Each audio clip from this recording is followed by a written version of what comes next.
For over 2 decades, Atlas Tech has merged technology with integrity to positively impact our clients, community, and country. And they are committed to serving when and where they can, helping to offset the cost of the great work that key organizations in our community provide. My Sister's House and its work to end domestic violence and support healthy communities is a part of that commitment. Together, we can make positive differences beyond the workplace. Today's podcast is hosted at Stella Nova in downtown Charleston, a salon embracing all that is good to beautify the body and nourish the soul, and whose mission is to serve others through health, wellness, and beauty. Founded by Peter Evans and Lauren DeStachio, Stella Nova dedicates a part of their practice to benefiting causes both close and around the globe, and we're so thankful to be part of their network for this series. Find out more at stella-nova.com. Welcome to Rooted Connections, a podcast by My Sister's House, where we explore how domestic violence is shaping our communities. Each episode, we sit down with journalists, researchers, advocates, and leaders to better understand how our neighborhoods, institutions, and collective voices can break the cycle and build something better. Together, we'll uncover the perceptions that shape our world and the power we have to shift them. Thanks for joining us. Welcome back to Rooted Connections, a podcast by My Sister's House. If you're joining us for the first time, this is the third episode of a 3-part series looking at data, public institutions, and this idea of community and how they'll all work independently or together to create a world free from abuse. You'll notice that we're recording today's conversation in a salon. To us, salons and barbershops are often the places where we show up as our full selves, where we talk, where we're vulnerable, and where people notice when something's not quite right. These are also the places where community forms, where people gather, share experiences, and discuss the issues of the day. We hope that by bringing these early conversations into spaces like this, we're honoring the everyday environments where trust, connection, and community care begin. And we know it's a perfect setting for today's conversation. For our third and final episode of this series, we're diving into a part of our community that doesn't get nearly enough attention. Survivors and what they experience when they are outside the care and protection of domestic violence abuse programs. We often think of the exit as the finish line, the point where safety is restored and the story ends. But in reality, that journey from just surviving to thriving is often where the hardest work begins.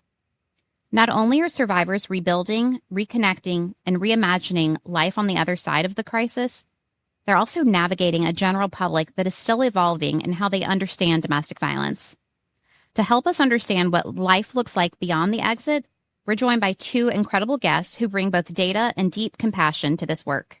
First, we have Dr. Lindsay Vance, CEO of Empowered Analytics. Dr. Vance uses research and data to strengthen survivor programs and understand what happens long after a survivor leaves formal support.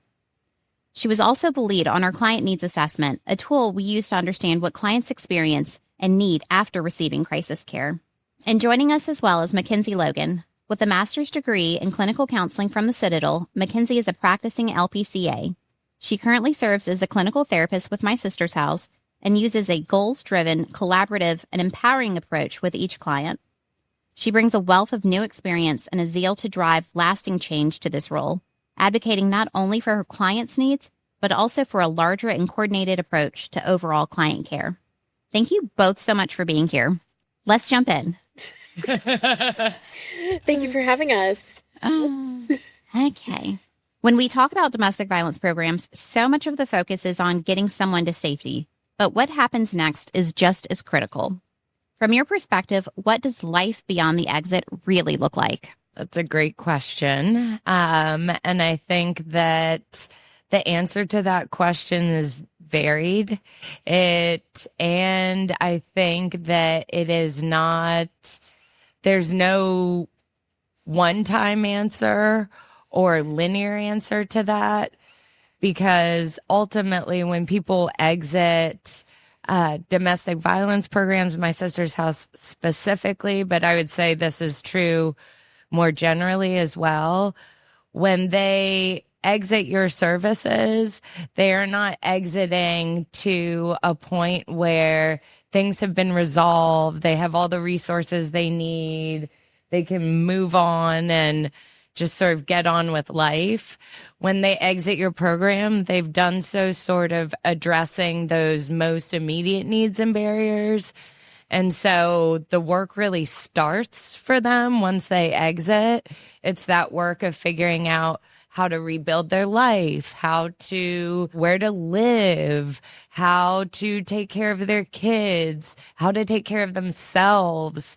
And a lot of those questions when they're working with you all are answered in a lot of ways because they're surrounded by this strong community, a wealth of resources, therapists and caseworkers and all of your staff really who are there to understand and respond to their needs in a really holistic way. And when they leave my sister's house, not that completely stops by any means, like the way that you all have designed your programs sort of has this continuum of care associated with it, but they are all of a sudden confronted with how to make all of these decisions without those people that they can call or that are sitting there making that decision with them.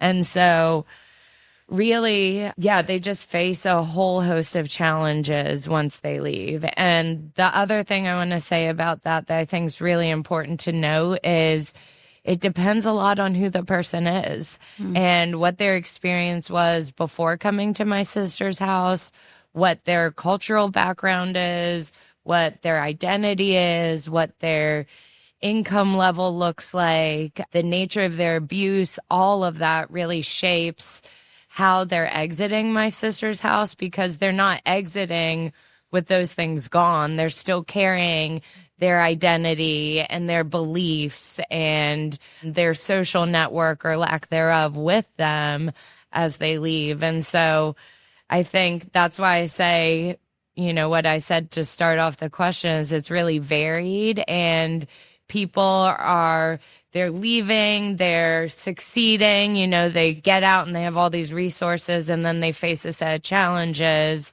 that they don't have those same supports right next to them to help them navigate those things. So it really is sort of this like cyclical experience, I think.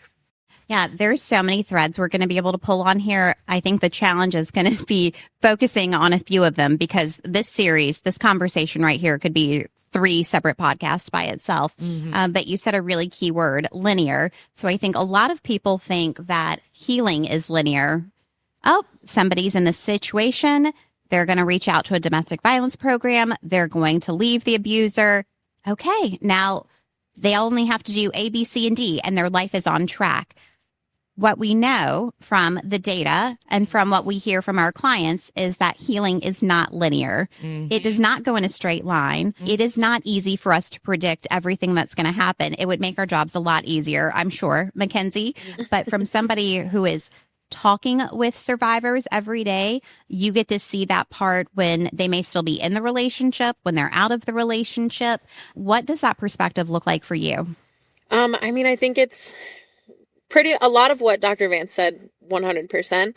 It's not linear at all. I think that there are so many instances where clients are still in their relationship or they got out of their relationship before and then they went back to that relationship. And for a lot of the reasons that Dr. Vance stated, you know, like everybody has their own obstacles and that they're facing in life. A lot of times there's a lot of financial abuse for some people that they experience. Some are more independent, have their finances independent from their abuser. And so that's like a whole obstacle on its own. So then it's when they get out and then they come to my sister's house when they've gotten out of that relationship and they're with my sister's house and they're learning these things, there's still a possibility that they could go back. There's still a possibility that they have to start over from different points in their life, even if they're away from that situation completely. So it's not linear and you just kind of have to meet them exactly where they are and figure out where they want to go. And from your experience, Mackenzie, what are some of the biggest misconceptions about what leaving actually means for survivors? That is the final step and everything's going to be great after that. A lot of clients will say, well, like, you know, my friends and my family tell me I should just leave, but they don't understand. And so, there's a lot that goes into leaving, but even after you've left, there's post-separation abuse a lot of times. And so they can continue with that financial abuse. If you have children, there's a lot of times like an overreach for control related to the children. Several times there's been instances where there's a lot of harassment and stalking and things like that. And so it doesn't stop when you leave, and you have a ton of different obstacles now that you're starting over. And one of those obstacles can be post-separation abuse. Mm-hmm. Oh, that's a big one. Post-separation abuse. So that might be a term that a lot of folks haven't heard or they're not aware of. They're thinking, right, when we think about domestic violence, and we saw this in the community awareness survey, most people are just thinking of the physical violence. And you mentioned a few of these other ones. Financial abuse could be gaslighting, using children to manipulate the situation. So can you just talk a little bit about this post-separation abuse and what that is and what it might look like? Yeah, sure. So it can look like a lot of different things, but the main aspect of it is the power and control. So when you're in an abusive relationship, the abuser is seeking that power and control consistently, and whether that's physically or emotionally with like the gaslighting and the manipulation. When you leave that relationship, if they don't have access to you in the same way that they did before, they typically try to find ways to have access to you. And that can be through your children, and even so far as just like manipulating your children and how they see you, and being like the fun parent and like putting a lot into their heads about the other parent. And so therefore like isolating that parent in some way, that emotional isolation. And then financial abuse still comes in post-separation. A lot of times there'll be abusers who are much more well off financially than the survivors are. And that can be incredibly difficult in way more ways than one. And Dr. Vance, from your perspective, you've worked for several years with us at My Sister's House around our client needs assessment, and also with other agencies in the state and even in other countries. What do you see when you're looking at the data, some of the barriers that maybe people don't initially think about when somebody is trying to leave their situation? I think there's definitely a gender identity component to this, right? And there's a cultural component also. So one thing that we see from the data that we've collected over the last 3 years is that while the rates of physical and emotional abuse have remained very consistent, we see increases in both financial abuse and technological abuse over time. And, we could surmise a lot of reasons why that is, but I think it brings back to Mackenzie's point that the financial piece continues to be a barrier for people after they leave their abuser. And we also see huge impacts for how people are able to reestablish, rebuild their lives and create stability for themselves in both a material sense and an emotional sense, because they don't have those financial resources or they don't have the financial independence to be able, or as a consequence of the financial abuse, they face all of these barriers to meeting their basic material needs, whether it be housing, childcare, food, clothing, any of those things, utilities. Those are all challenges that survivors are facing day in and day out, especially when they are being confronted with financial abuse or have experienced it in the past. Yeah. And I think it's really important to point out that those basic needs, there are everyday folks who are struggling with this, who don't have the trauma of a domestic violence relationship. Buying groceries, putting your children in daycare, getting to work, affordable housing, those are all very real issues that we are all facing in this like Charleston metro area in the Tri-County and beyond, certainly. And so I really want people to understand that when we are having these challenges in everyday life, that it is doubly hard for a survivor who is also still having to process the trauma of their relationship, their experiences, being activated or triggered by certain things that you may think, like, I've been out of the relationship for 4 or 5 years, like I'm good. And then something randomly will happen to activate this core memory. And you're back in that cycle and you're dealing with this again and you're reaching out for support. So it's really important for folks to understand that these barriers are deep rooted. Again, they're not linear. If it was easy to overcome, they would have overcome them and we would be moving on. Yeah. But that's not what the program looks like. That's not what our survivors are facing or dealing with. And Mackenzie, you know better than anybody when folks are out of the situation and they're trying to rebuild their lives, like what this looks like, the barriers that they're facing. We do hear a lot more people, and it was reflected in our community awareness survey, who are becoming more aware of the financial and technological abuse and the ways in which abusers are able to maintain that control. Because at the heart of it, we know it's about power and control, essentially, and being able to recognize that there are these other factors or other levers that people can pull that may not always be obvious to your mother, to your friend, to your coworker, to somebody who's sitting next to you at church. So I think the awareness part is really critical here. Can I make a follow-up point to this? Absolutely. About the bringing in the survey data here, and this will be relevant to Mackenzie's work as well. Something that was, having done multiple years of survey data, something that's very clear from the data is we see these spikes in need that happen with clients. There's a first spike that happens 1 or 2 years out, and then there's a second spike that happens 4 or 5 years out.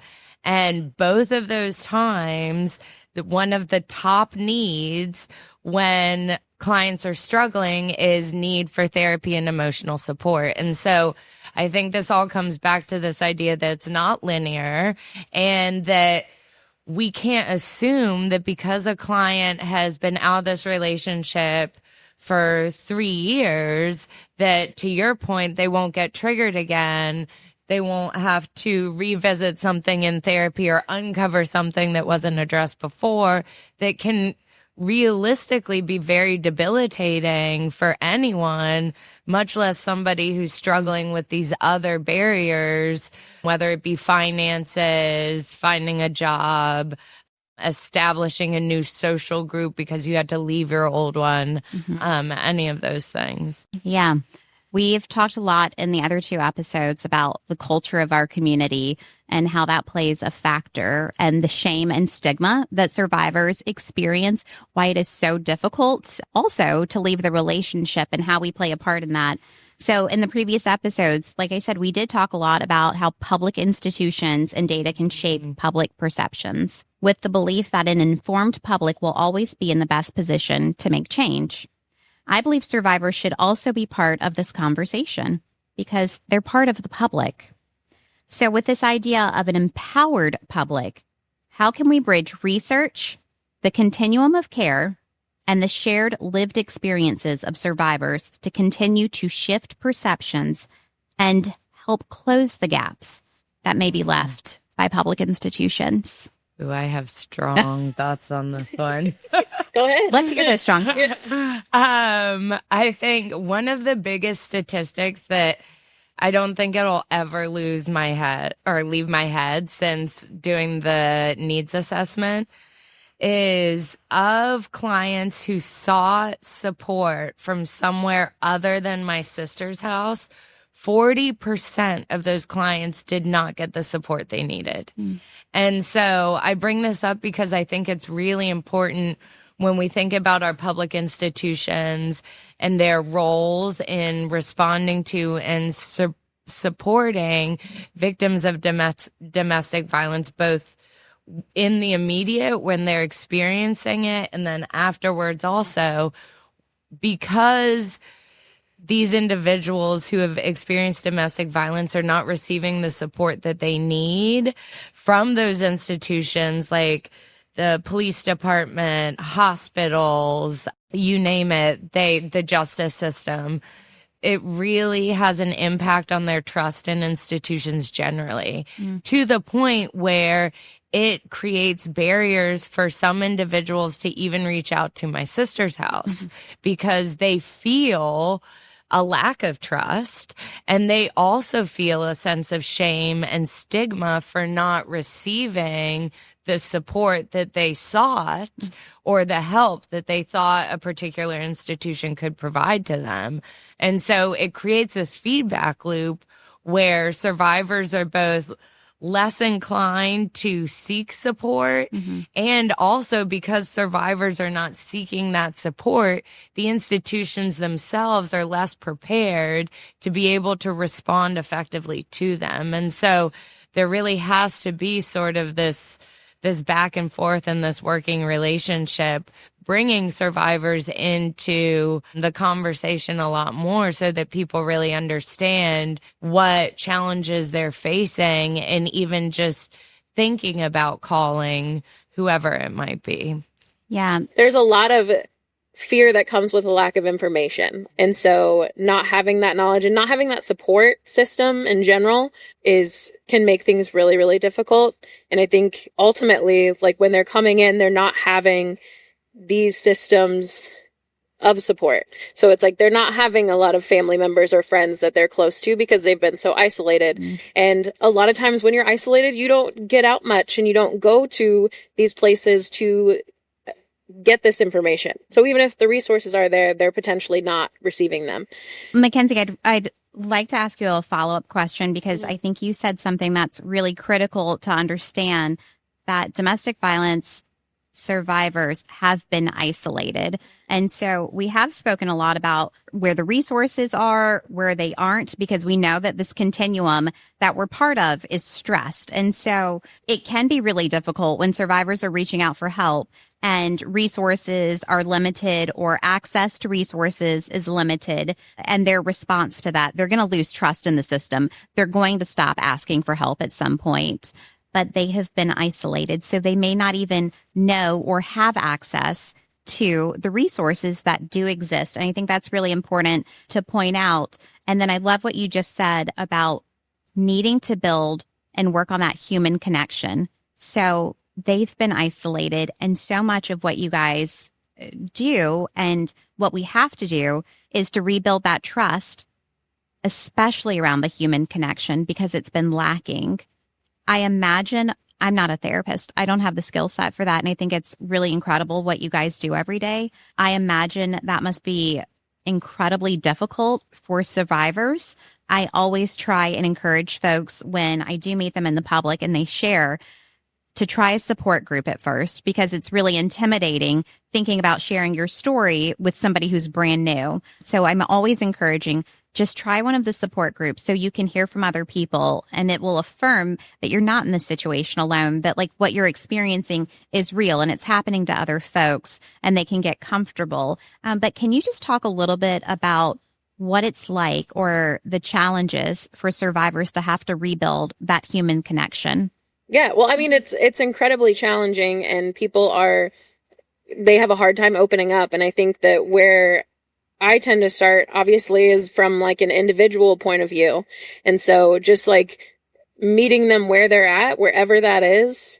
And so you're not alone in this, like someone's here beside you to help you through it. Yeah. So a lot of that's also, to me, it sounds like encouraging them to be the expert in their own lives, right? Like giving them that power back that the abuser has taken from them, whether it's not making decisions or not having the confidence to make decisions, that recognizing that we are each the expert in our own lives. And so much of what you guys are doing is being able to provide those tools to them so they do feel comfortable, so they do recognize that they have the ownership, the capability to make these decisions, not second guess themselves. I love that, like, you guys really empower them in that way. So I want to use this as an opportunity to jump back directly into the survivor experience and define some questions for our listeners here. What does success look like in real life outside of the numbers? I love this question because it's really difficult to define success sometimes. So that's one. What exactly survivors may be experiencing after crisis?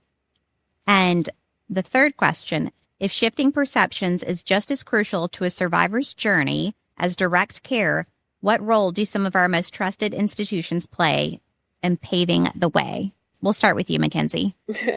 I think just ultimately clients feeling like they're taking their power back, whatever that looks like, because it's different for everybody. But there's a real loss of feeling like you're in control of your own life when you're in an abusive relationship. And so it's a lot of times like empowering them with the knowledge of boundaries and just like red flags and what abuse looks like in the first place. A lot of people will come in and they don't know for sure if they've been in an abusive relationship. And so it's really just like providing them with the tools and letting them utilize them in whatever way that they wish. But really a lot of it is when they set one boundary, it's like, oh, I'm taking that power back little by little. And it's really empowering in that way. And so for them to feel like they have autonomy and they can make their own choices and just really do the day-to-day things, I think is success. And I think there is an opportunity to look at this from the lens of a research perspective. So Dr. Vance, when we have gone through some of the data and we're talking about internally, like what milestones look like, key measures to success, there's this looks like, feels like activity that I recall you doing with the staff. How might a survivor be able to utilize an activity like that when they're thinking about success for them? One thing that the research tells us that is useful for survivors to think about is there are categorical needs that are correlated with one's experience of abuse and also with their experience of recovery.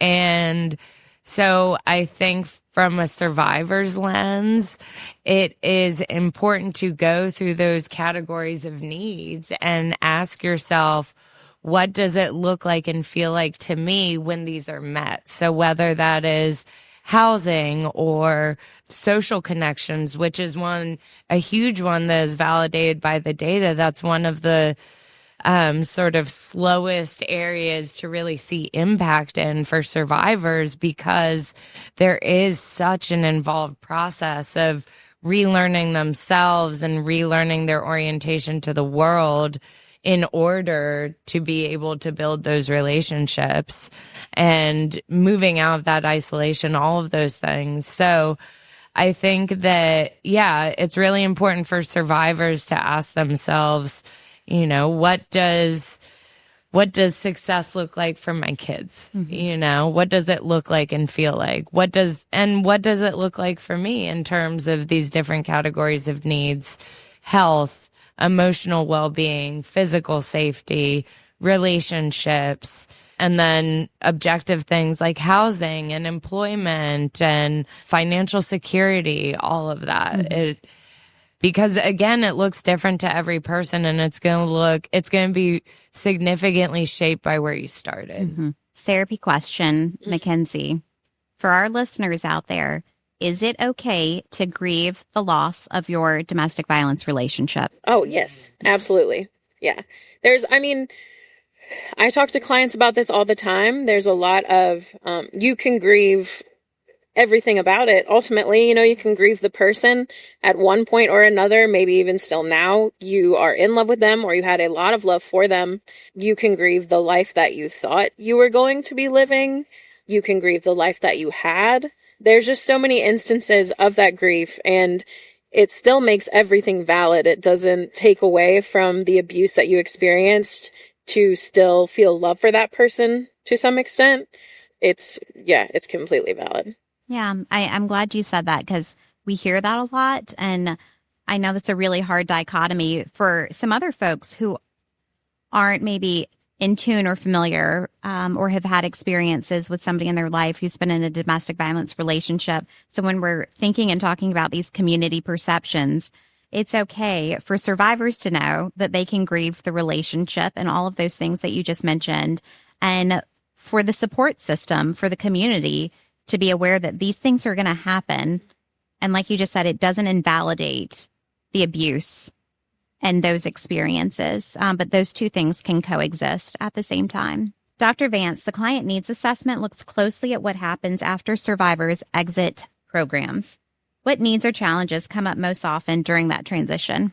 Well, a lot of the things that we've sort of already brought up here, but a lot of this is really shaped, like you said earlier, by the context in which we're all living. We're all struggling with similar struggles. And so those things show up for survivors. Like the big ones that really endure and persist are housing. Mm-hmm. It's the biggest one. That and mental health services. Mm-hmm. Those are the two needs for survivors that really, it doesn't matter if you're a year out, 2 years out, 3 years out, 4 years out. There is a high percentage of clients that still need help in finding affordable housing, mm-hmm. that still need help accessing mental health care, even if they have worked with somebody at my sister's house before. That long-term care is a challenge. So I would say those are the two biggest things. Yeah. Does that resonate with you, Mackenzie, what you're hearing from Dr. Vance? Yeah, absolutely. Yeah, I think just like we've talked about, it is really difficult too with mental health care in general, and making that accessible. I think my sister's house does a really good job at making that accessible. And of course, like, we have a limited time with them for their mental health care, but really, like, as long as you have to make that connection, if you can make that connection, amazing. And that's just individual, right? And we have extended time for support groups. Mm-hmm. And so they have that option to utilize that service. And I genuinely think the world would be a much better place if we had lots of those options for support in that way. Yeah. And I know that's an area I wish we could grow personally within our organization, really all of the programs, because they are so critical and so needed. But we saw throughout COVID at the beginning that our clinical department was our fastest growing service. So there were so many folks who were reaching out. We had to expand the number of our support groups. So now we offer 5 consistently every week. So once we saw that initial expansion with our Monday night group having to go to 2 times on Monday night, it was like, wow, this is like, people are reaching out. They need the help. And it's so important to have clinicians who understand the cycle of domestic violence. It is so important to have clinicians who understand how to be trauma informed, how to respond appropriately. And that is at the core of what our team is doing every single day. Dr. Vance, how can research evolve to capture those emotional or relational milestones that reflect real healing? Ooh, that's a tough question. I love this question. You prepared, so. Well, and I will say I think about this question like lots of days. I think there's lots of challenges in the field of domestic violence generally when it comes to research. One being people just don't put money towards it. 2 being resources are already limited and stretched, whether it be staff time, financial resources. There's just all these barriers that make conducting research in this setting difficult. Mm-hmm. Not to mention the fact that this work is so highly subjective. Mm-hmm. And we can talk about trends, even trends in outcomes like physical safety or self-confidence, but that still misses this question that you're getting at, which is, how does that look to each survivor?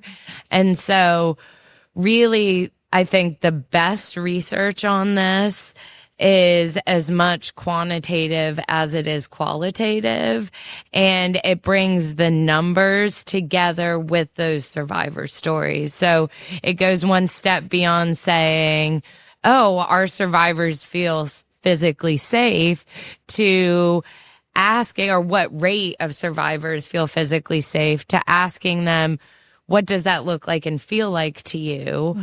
How are people understanding physical safety for themselves? And then how is that subjectively determined? And I don't think we can really understand the trends in regards to domestic violence and survivor experiences until we can really bring together that objective data piece with the subjective personal experience. So more research. We need more research. We do need more research. Yeah, I'll co-sign to that. Why do you think there's just generally a lack of data and research in this field? Ooh, I love this question too. I think it comes down to power. I think ultimately it has to do with power. I think that historically, and I'm, saying historically, that there was a time in our country and certainly our world where domestic violence was not illegal. And there still is, given even some of what we've talked about today, not a full understanding of what domestic violence really is. And there's a tendency to devalue victims and their experience for lots of, it's not malicious, it's not conscious, but because we don't have the time to think that deeply about every single victim's experience being different and responding differently, right? That's just one example of how we devalue it, right? It's easier if we just put everybody has this experience, like it didn't end linearly, then they must not have succeeded or done the right thing. And so that sort of thinking really prohibits people from being willing to put the necessary resources in place to effectively address something that is long-term, not linear, and highly subjective. And so, and experienced by people who predominantly experienced by people who have historically been marginalized and or not had power or voice to begin with. And so we just see a lot of those things, the remnants of those things. Again, I'm not saying it's malicious, conscious, or intentional, but we see the remnants of those things and how our systems operate to address domestic violence. Yeah, that's really powerful, what you said there. And then in conjunction with that, needing the survivor voice and the story, which is often challenging to get for a lot of reasons. So we tried to get a survivor to see if we could find one who would be willing to participate in this series. And it is one of the most frequent requests we get from students doing research papers, media. Every media outlet is always asking us, we want to talk to one of the survivors. We're very protective for a lot of reasons, but also the shame, the stigma that exists, the safety of the survivors not wanting to share publicly because they may still be in the relationship, like Mackenzie mentioned earlier, or there might be other safety concerns, children and things of that nature. I think some of the best holders of survivor stories are the therapists, are the caseworkers. And I think that there's a real opportunity to share their knowledge and their expertise and to value their knowledge and their expertise as experts in a way that I don't think gets done enough. The work is so nuanced that they're really the only people. I study this, I know the numbers, but I don't know the nuance of behind all the numbers. And the people who know that are the therapists, the counselors, the caseworkers, the helpline answerers. Like, those are the people that know the nuance behind this. And I think that there's real value. Maybe I'm not saying they go out and share all the survivor stories, but I think there's definitely more of a role for that group and those individuals to play in shaping how we understand domestic violence and how we're creating solutions at a community level to address it. Because Mackenzie's perspective on what a survivor needs is going to look very different from anyone who is not in that position. Absolutely. Mackenzie, I have another therapist question for you. Sure. So we talk a lot about the shame and the stigma that exist in our community and how it's a barrier for survivors to feel comfortable to reach out. I like to tell people, if somebody discloses to you, you don't have to be the expert. You just have to know the resources. Like, where do you direct that person? But from a therapeutic standpoint, what do you think our listeners should know if somebody in their life discloses to them that they're a victim of domestic violence? What is a good trauma-informed response? So oftentimes I hear people are scared to get involved or they are scared to respond. They don't want to say the wrong thing. I don't know what to do. I don't know what to say. So do you have any tips if somebody is disclosing? What are some good responses that somebody could give back to that survivor that would be a good trauma-informed response? I think, yeah, I think that's hard. That's a hard question. But ultimately, I think just sitting with them, to be honest, and listening to them, allowing them to tell their story in whatever way that means to them. A lot of times when someone we love or care for tells us that, our first instinct is to fix it. And so from a therapeutic standpoint, that's not where I want to go. Like, I don't want to, I do want to fix it, but I can't. You know, like that's not my place. That's not my job. I'm just there to like sit with them in the moment and to provide them with resources so that they can get to the place where they want to be. So we have to look at them with love and as a fully functioning person who has the power to make a change, but they just don't have the resources for it yet. Honestly, I think one of the things that I thought was really cool was a little card that like Maddie put out when we were volunteering, and you can kind of take it with you wherever, and then you can always like slip it to somebody, and it just kind of like tells them about domestic violence relationships and then gives them resources. And I think those things can be really helpful if you're just like, hey, I'm so sorry that you're dealing with this. You know, here's some resources if you want to utilize them. You ultimately just don't want to push them away. You want to be there to support them. And sometimes they make the choice that they're going to isolate and they don't want to continue your relationship further, and that's up to them. So you just kind of have to be supportive and be there for them as best you can be. There's really no right answer to this question. It's really just what you think would be the most empowering for them, because they have to make those choices for themselves, make those decisions. Unfortunately, there's nothing we can do to just like scoop them out of the situation and make everything okay. But yeah, so I think that's really key, what you just said there. I think you're right. As fixers, we want to solve the problem, but that's not the role. That's not our role, right? So if somebody's disclosing to you that they're in this situation, it may be that they just want you to listen to them, not necessarily solve the problem, but maybe it's the first time that they're sharing this with somebody. Do you ever find like that's sort of like a testing situation? So I'm sharing these little morsels to see how somebody's going to respond. Can I trust them? Are they going to respond appropriately? Are they going to victim blame me? Like, why are you still with them? That happened, right? The victim blaming, I think, happens a lot consciously or subconsciously. Is that something that you hear a lot of clients talk about, Mackenzie? Yeah, ultimately, I think that there is a lot of testing that goes on, but then it's also a push and pull between where they're at and the space that they're in. So there might be a moment where they're thinking like, oh, I need to get out of this, so I'm going to tell somebody about this. And then they pull right back in. So then there's going to be like, oh no, we were talking about that before. It's not a big deal.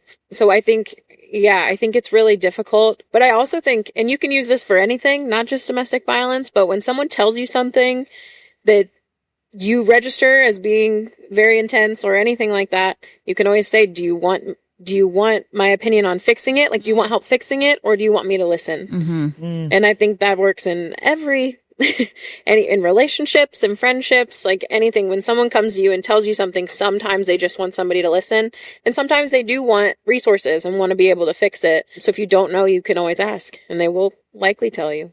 That's excellent advice. Can you just repeat that again? Right? You don't always have to respond with the answer. Sometimes you just need to listen. Yeah. In your work, how do you see everyday relationships, even with stylists and barbers, shaping a survivor's sense of trust and belonging? I think everyday relationships are super important. I think, as I talked about before, one of the most important things I think that survivors need is that those relationships are those relationships. And so forming that therapeutic relationship with them is just as important as them forming relationships with the people around them and being able to feel comfortable having regular conversations. And again, a lot of times they're isolated for quite a while. And so it makes it pretty difficult to have any sense of support.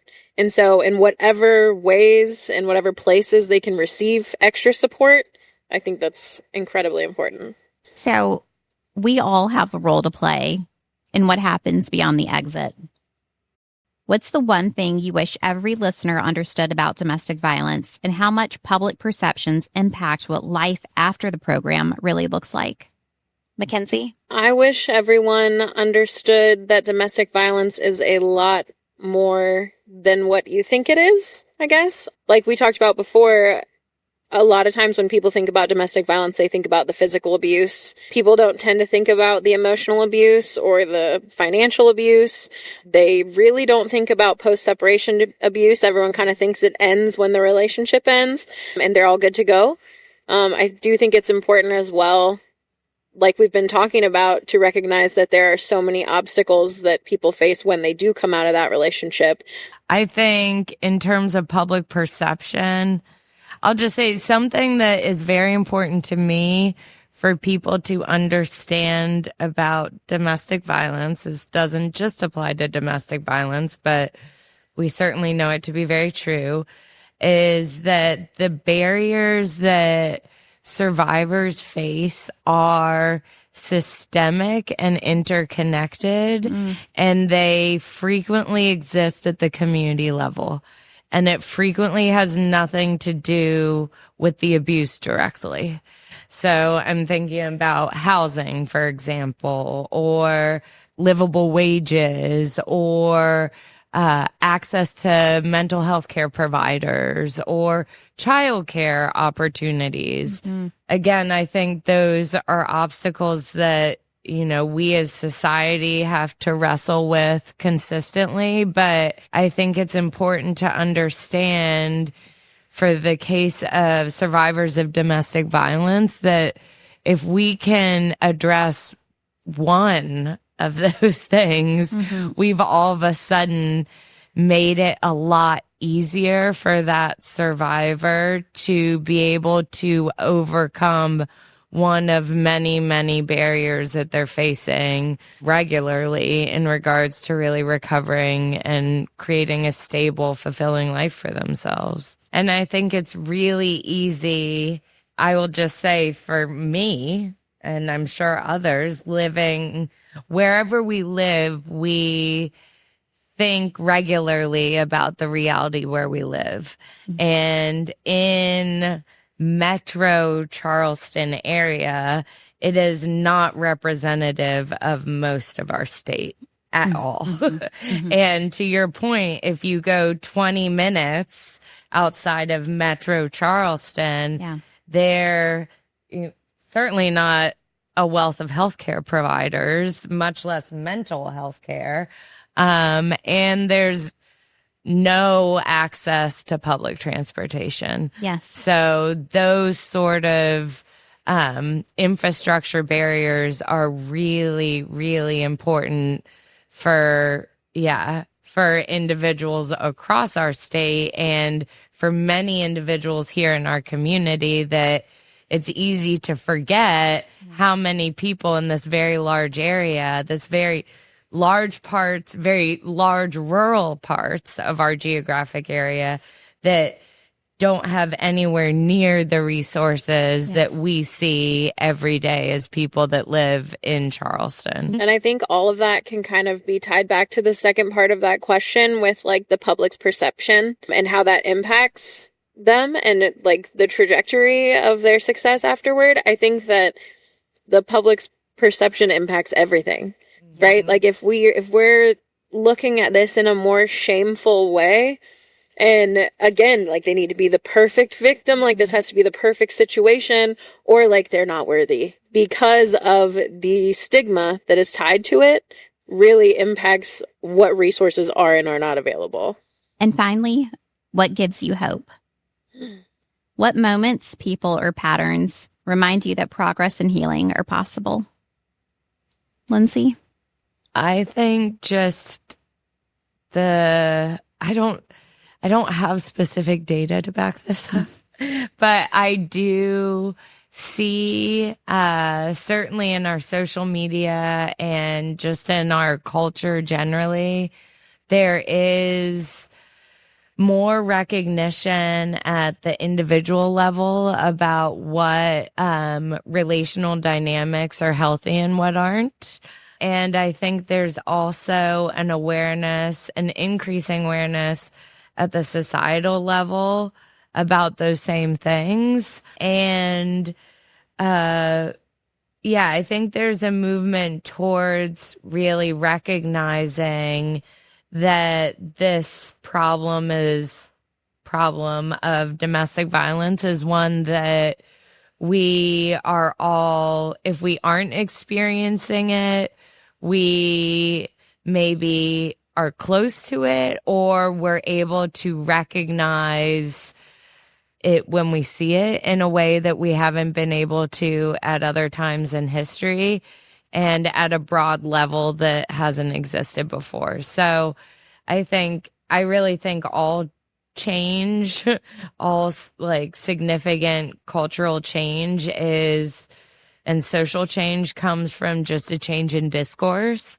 And I think there is a change in discourse happening around domestic violence. I think that change is always slow, but I feel it and I see it. And that's really what gives me hope. And I'll say one other thing, just the people doing the work, I think that's anything we care about or we're trying to change, just knowing that you're doing it with other people that care and are as committed as you are is really what gives me hope. Yeah. And Mackenzie, same question to you. What gives you hope? Ultimately, all of my clients, but I think seeing the change and improvements on a personal, individual level it's really rewarding. And it does, change starts at the individual level. You can't change something in a day. You can't change an entire system in a day, but you can provide someone with knowledge and resources, and they can change certain things in a day, right? And they can have conversations with other people, and we can have these conversations, and then it just goes up further and further until there is systemic change. And we might not see it in our lifetime, but it all starts somewhere. It all starts individual and works its way into the community. And so having therapy sessions every day that are filled with trauma and are a lot can be difficult, but is incredibly rewarding when you start to see the shift in the person that you're talking to and see them take their power back and feel empowered and feel that self-compassion. And then that just spreads. Dr. Vance, Mackenzie, thank you both for this really thoughtful conversation. Today's episode reminds us that the end of a program is really the beginning of another chapter, one that requires all of us to stay engaged, patient, and connected. If you or someone you know needs support in the Lowcountry, please call our crisis line at 1-800-273-4673 and check our show notes for local and national resources. Thanks for listening. Until next time, stay rooted and stay connected.